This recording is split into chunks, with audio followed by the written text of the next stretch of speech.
So let me put you on the spot, if I may, and actually challenge you a little bit, because the first thing you said was that this wasn't a field that you were, intimately familiar with, right? Yes. Raising capital online for real estate developers. Yes. So with that in mind, what do you think are going to be the best platforms and the best ways for somebody to get started if that is the business? Remember, this is multi tens of millions of dollars of projects looking for the same kind of capital that we're raising from high net worth individuals. So what's going to be the best place to get going with that kind of activity, do you think, online?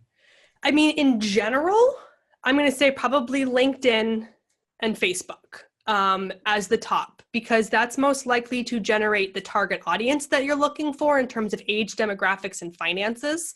It's also where you can have a bit more traditional dialogue in terms of sharing articles, status updates, videos. There's groups on both Facebook and on LinkedIn where you can join groups and have dialogue and start to build yourself up as an industry leader, ways you can meet new people in groups and have those conversations.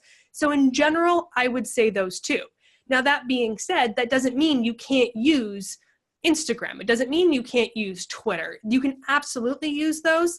The key is to know where your target audience is. And if for some reason you're trying to target, men aged 35 to 45, you could make Instagram work for you 100%.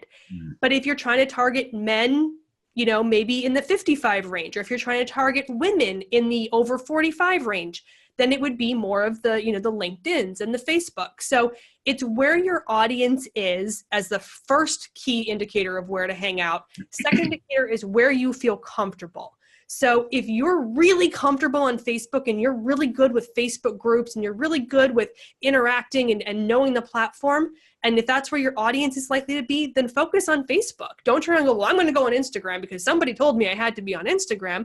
Because if you don't know the platform, if you're not comfortable on it, then you're going to come off looking amateurish and awkward, and it's going to take you a while to build up that comfort level to approach those investors. Not saying you can't do it, but I wouldn't use that as your primary source until you build up your comfort level on something like Instagram.